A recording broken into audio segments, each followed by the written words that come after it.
দর্শক, এই মুহূর্তে রাষ্ট্রীয় অতিথি ভবন পদ্মায় আছেন বিশেষ প্রতিনিধি ইমরুল কায়েস, সরাসরি যুক্ত হচ্ছে তার সঙ্গে।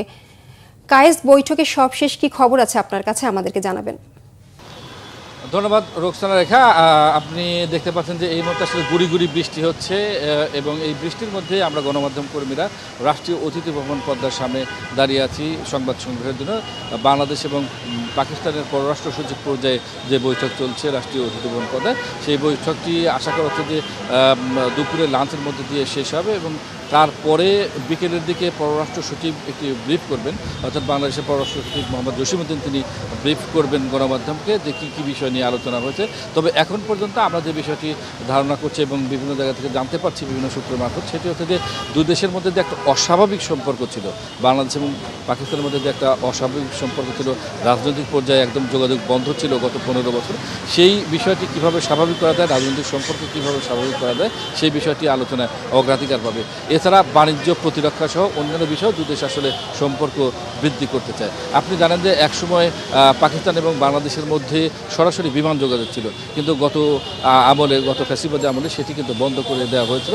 তো সেই সরাসরি বিমান যোগাযোগের বিষয়টিও কিন্তু আলোচনা এবং শিগগিরই ধারণা করছে দুই দেশের মধ্যে সরাসরি বিমান যোগাযোগ চালু হবে। তো এভাবে দুই দেশের জনগণ পর্যায়ে সম্পর্ক বৃদ্ধির জন্য দুই দেশের মধ্যে বন্ধুত্বমূলক সম্পর্ক যেন আরও বাড়ে, সেই বিষয়টি আলোচনা হবে। এবং আপনি জানেন যে আঞ্চলিক পর্যায়ে বাংলাদেশ এবং পাকিস্তানের সম্পর্কের উপর বেশ গুরুত্ব রয়েছে।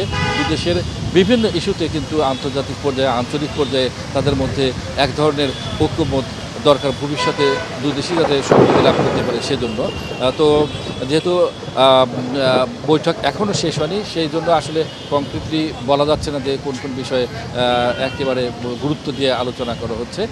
আপনাকে জানিয়ে রাখি যে এই বৈঠকটি শেষে পাকিস্তানের যে পররাষ্ট্র সচিব আমনা বালুচ রয়েছেন, তিনি কিন্তু আমাদের পররাষ্ট্র উপদেষ্টার সাথে সৌজন্য সাক্ষাৎ করবেন, প্রধান উপদেষ্টার সাথে সৌজন্য সাক্ষাৎ করবেন এবং সেই সৌজন্য সাক্ষাতেও কিন্তু দুই দেশের পারস্পরিক সম্পর্ক কীভাবে স্বাভাবিক করা যায়, কীভাবে বাণিজ্য, প্রতিরক্ষা এই সম্পর্কগুলো স্বাভাবিক করা যায়, সেই বিষয়গুলো আলোচনা করা হবে। এবং আরেকটি তথ্য দিয়ে রাখি যে এই বৈঠকটি কিন্তু 6ষ্ঠ FOC অর্থাৎ ফরেন অফিস কনসালটেশন অর্থাৎ পররাষ্ট্র সচিব পর্যায়ে বৈঠক হচ্ছে, সেটি কিন্তু গত 15 বছরে এই প্রথম। তো এই ছিল আসলে সর্বশেষ খবর। ইমরুল কায়েস, আপনাকে ধন্যবাদ।